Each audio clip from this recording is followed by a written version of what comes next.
नमस्कार मित्रों, मैं आनंद तिवारी स्वागत करता हूं अपने YouTube चैनल अध्ययन इंस्टीट्यूट सुल्तानपुर में। मित्रों, आज हम पढ़ेंगे क्रिया विशेषण अव्यय के बारे में। क्रिया विशेषण अव्यय होता क्या है, इसकी परिभाषा क्या होती है, तो ध्यान दीजिएगा मित्रों। हम शुरुआत करते हैं इसकी परिभाषा से। जिस अव्यय, ध्यान दीजिएगा, जिस अव्यय से क्रिया विशेषण या अन्य क्रिया विशेषणों की विशेषता बताई जाए उसे क्रिया विशेषण अव्यय कहते हैं। जैसे श्याम धीरे धीरे पढ़ता है। यहाँ पर मित्रों धीरे धीरे जो शब्द है ये पढ़ने की विशेषता बतला रहा है, अर्थात धीरे धीरे शब्द यहाँ पर अव्यय होगा। दूसरा वाक्य, आप कब आएंगे, यहाँ पर मित्रों कब शब्द जो है ये अव्यय है। फिर वह कल अवश्य आएंगे, यहाँ पर मित्रों ये अवश्य शब्द जो है इस वाक्य का अव्यय है। अब आगे बताते हैं क्रिया विशेषण अव्यय के भेद के बारे में बात करते हैं। क्या भेद होते हैं? पहला है रूप के आधार पर।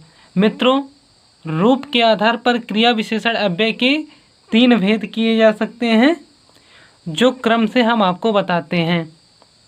पहला है मूल क्रिया विशेषण अव्यय। अब इसकी परिभाषा क्या होती है उसे ध्यान से सुनिएगा। जो अव्यय किसी अन्य शब्द के योग से न बने हों। जो अव्यय किसी अन्य शब्द के योग से न बने हों, अर्थात जो अखंड हों, जिसे तोड़ा ना जा सके, तोड़ा जाए तो वो शब्द ही ना रह जाए या अव्यय शब्द ही ना रह जाएं। जैसे अचानक। मित्रों, हम अचानक को अगर अलग अलग करेंगे, आ अलग कर दिए, च अलग कर दिए, फिर उस पर आ की मात्रा लगी है उसे अलग कर दिए, ना अलग कर दिए, क अलग कर दिए, तो ये शब्द नहीं रह जाएगा। अगर 2 भागों में भी तोड़ा जाएगा तब भी इसका कोई सार्थक अर्थ नहीं होगा। फिर आते हैं फिर। यही स्थिति इसमें भी है। फा को अलग कर दिया जाए, इसमें छोटी की मात्रा लगी है, इसे अलग कर दिया जाए, रा को अलग कर दिया जाए, ये शब्द नहीं रह जाएंगे, ये अक्षर मात्र रह जाएंगे। फिर है पुनः, इसमें भी अलगाव किया जाए तो ये शब्द नहीं रह जाएंगे। फिर है ठीक, इसी में भी वही स्थिति है। इसी प्रकार से कई अव्यय शब्द आते हैं, इनकी कोई निश्चित संख्या नहीं होती। फिर आते हैं यौगिक क्रिया विशेषण अव्यय पर। जो अव्यय प्रत्यय या अन्य शब्दों के योग से बने हों। वही बात यहाँ पर भी हुई मित्रों। जैसे है प्रतिदिन, यहाँ पर दोनों को अलग अलग कर दिया जाए तब भी ये अपना अर्थ देंगे, दोनों को जोड़ दिया जाए तब भी ये अपना अर्थ ही देंगे। प्रतिदिन, प्रति को अलग कर दिए, दिन को अलग कर दिए, जोड़ दिए तब भी उसका अर्थ वही है, अलग कर दिए तब भी उसका अर्थ वही है। इसी प्रकार है यथाक्रम।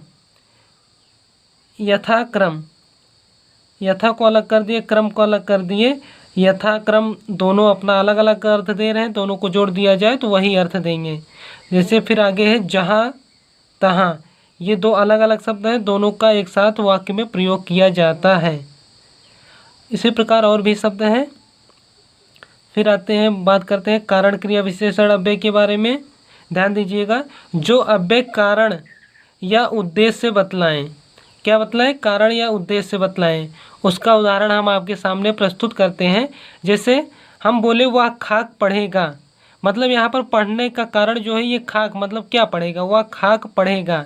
यहाँ पर ये खाक शब्द जो है कारण क्रिया विशेषण अव्यय का बोध कराता है। फिर दूसरा वाक्य है जाओ नहीं तो सिर चाटोगे। मित्रों, यहाँ पर कारण बताया जा रहा है, उद्देश्य बताया जा रहा है। कौन सा कारण बताया जा रहा है? आप अगर जाओगे नहीं तो क्या करोगे? सिर चाटोगे। यहाँ पर सिर शब्द जो है इस वाक्य का अव्यय बन जाता है। फिर है प्रयोग के आधार पर। इस आधार पर भी अव्यय के 3 भेद होते हैं। ध्यान दीजिएगा, क्रम से हम आपको बताते हैं। जिस अव्यय का प्रयोग स्वतंत्र रूप से हो, मतलब वाक्य के आधार पर या क्रिया के आधार पर कोई भी बाधाएं ना हो, उसे साधारण क्रिया विशेषण अव्यय कहते हैं। जैसे आह मैं क्या करूं, यहाँ पर आह शब्द अव्यय है। आह और किसी भी वाक्य में किसी भी तरीके से लग सकता है, इसमें कोई बाधाएं नहीं है या बाध्यताएं नहीं हैं। फिर है अनुबद्ध क्रिया विशेषण। अनुबद्ध का मतलब होता है निश्चित, जिसका प्रयोग अवधारणा मतलब कारण निश्चित करने के लिए होता है, उसे अनुबद्ध क्रिया विशेषण अव्यय कहते हैं। जैसे एक वाक्य है, मैंने उन्हें देखा तक नहीं, इसमें तक शब्द जो है ये यहाँ पर इस वाक्य का अव्यय होगा। और मैंने उन्हें देखा तक नहीं मतलब क्या नहीं किया, और देखा तक नहीं ये निश्चित कर रहा है, सच में नहीं देखा। फिर आगे है संयोजक क्रिया विशेषण अव्यय।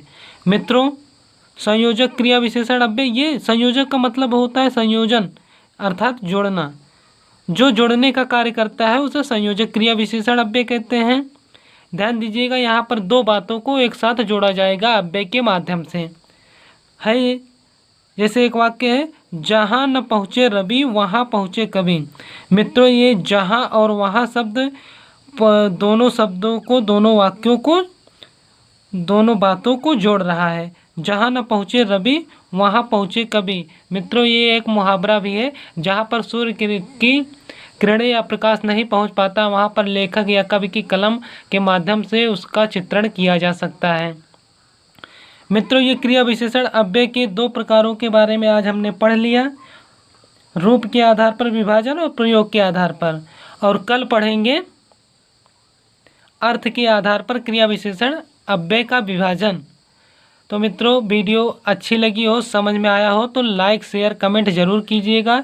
जो हमारे चैनल को नहीं सब्सक्राइब किए हैं कृपया करके सब्सक्राइब कर लीजिएगा। धन्यवाद।